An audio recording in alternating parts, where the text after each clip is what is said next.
ain't your mama's fried chicken. So, gonna do some fried chicken and kale slaw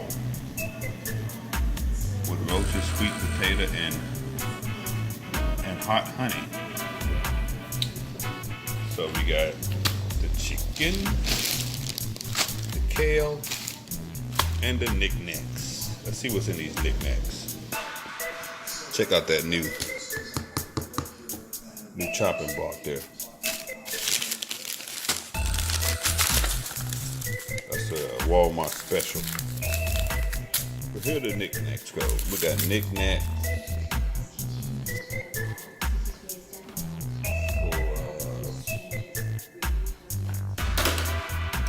knickknacks for the fried chicken.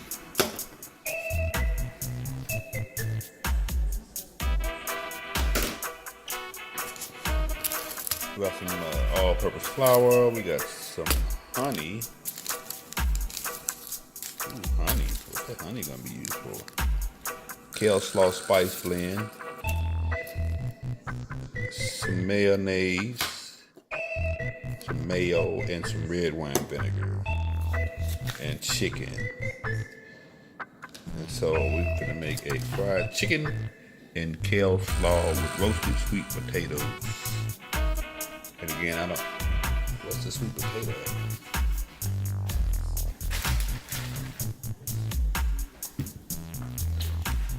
And that's everything we need for this meal, so let's get it cracking. So, let's go through the instructions here. Remove the honey from the refrigerator. Place your oven rack in the center oven. Wash and dry the sweet potato. Place on a sheet pan. Drizzle with olive oil and season with salt. Or wash and dry in half lengthwise.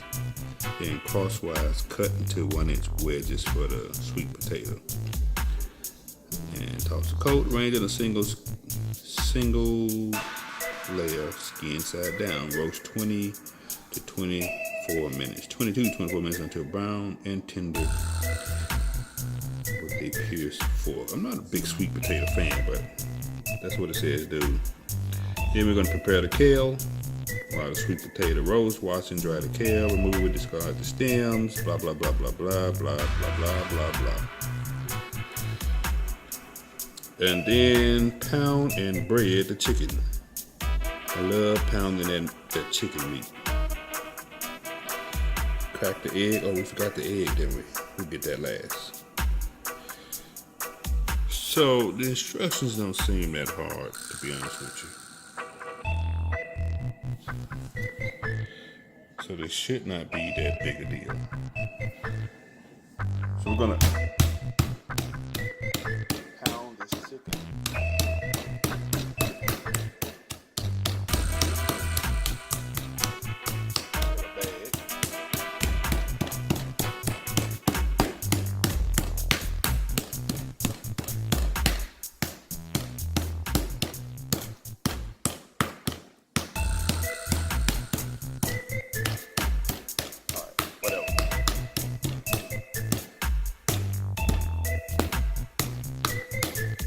So aggressive.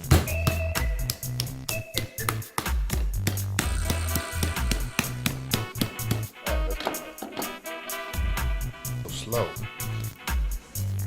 Alright, so this kale thing is like a kale slaw or kale salad. You're not cooking it this time, but look at how much they gave you. You know, that's like way, way, way too much. And here's the this whole sweet potato thing. I mean, I get it, but I don't get it. I'm just not that's good, but I'm not a sweet potato guy. But it's really good. Now, I'm just looking at this meal and knowing me and anybody else that's in this house, i.e. Nina, that's probably not getting 8. That's probably not getting 8. So this may just turn out to be a chicken meal. Now, I said that before and got pleasantly surprised when I did eat everything that it said. And The potatoes don't taste bad. I'm not a sweet potato guy. So we're gonna proceed to the chicken.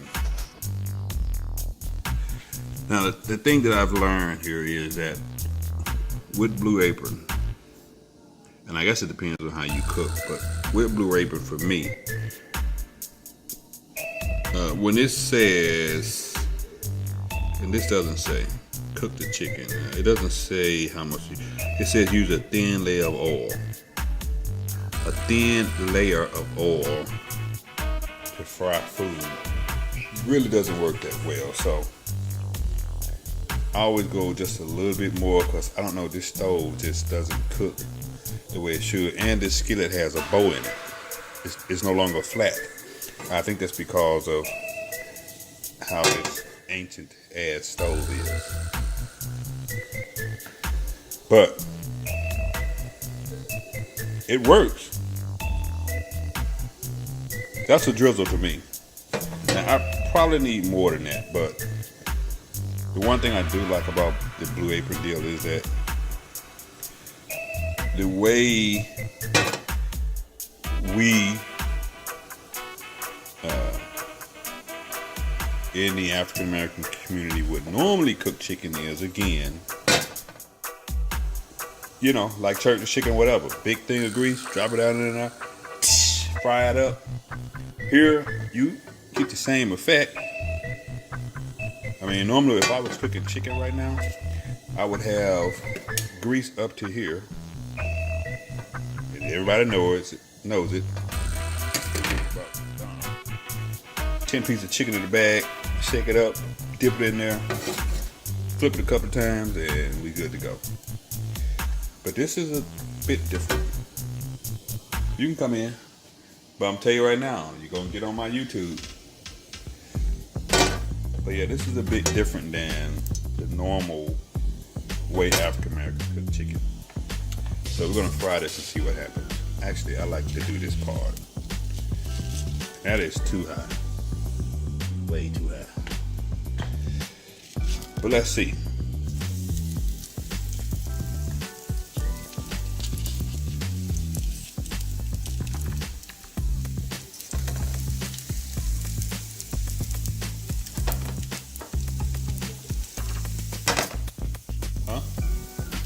See, this is what I mean about the amount of grease that it says to use. It just says drizzle, but as you can see, this chicken is nowhere near done. But pretty much all the grease is out of there. I guess that's good as far as keeping your meat from being all greasy and whatever, but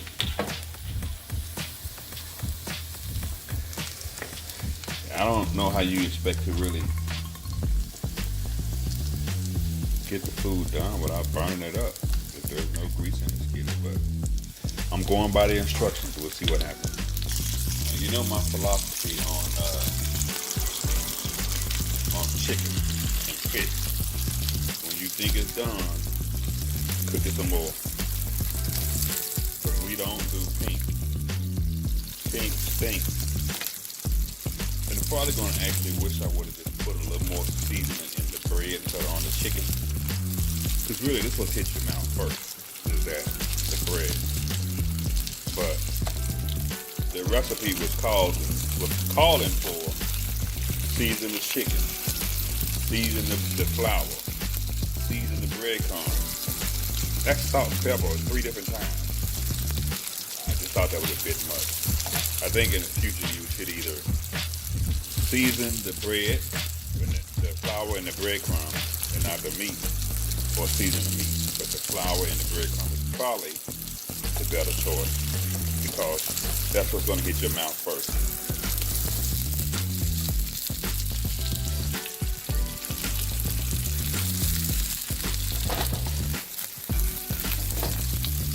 I don't know why I like to do this. It's not eggs.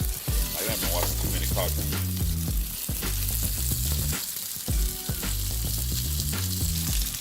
So this is where we at with the chicken right now. Now they say cook the chicken 2 to 3 minutes, I think.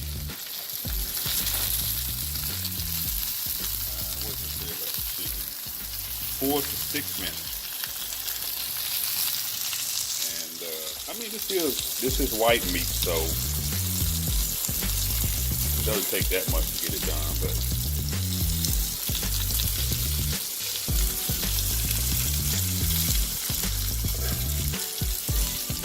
you know me, man. I would rather burn a chicken and have the chicken raw. That's just how I am.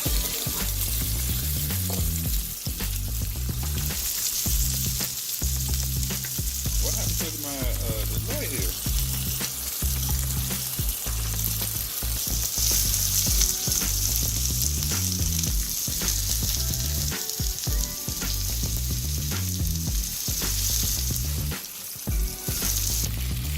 The light on this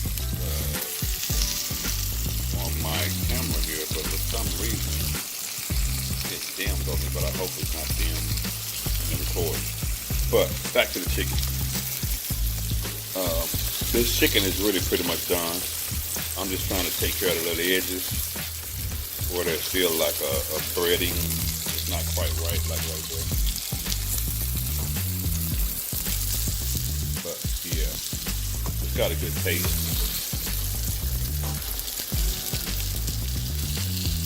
Another advantage of doing your chicken first is, like I said, you let the seasoning get in there, you let the breadcrumbs get onto the chicken so it doesn't fall all off. That's just one thing I would say, that if you follow the instructions, the meat is always done last. If you look, it's like what the fourth thing you do. Really, you should put the meat up here. The meat should be like, as far as seasoning and prepping, you should do that first. And then you move to the other stuff. That way you let the seasoning get in the meat, you let the breading get on the meat, you know, all that good stuff.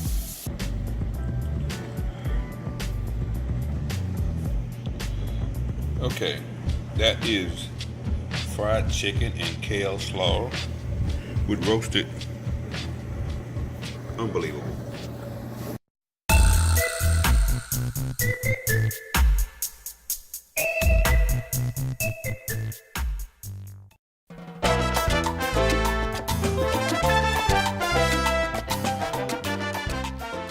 Look at that. See, that's what I call done chicken right there. Now I'm finna eat this piece.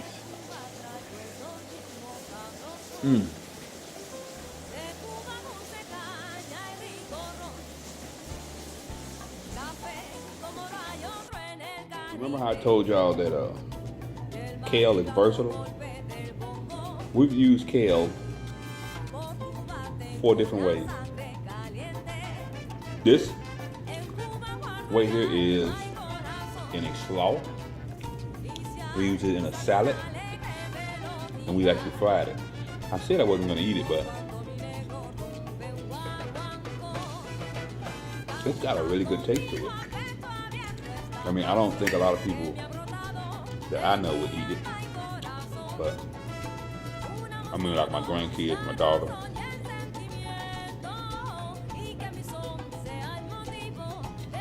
But it's got good taste. Kale is very, very versatile.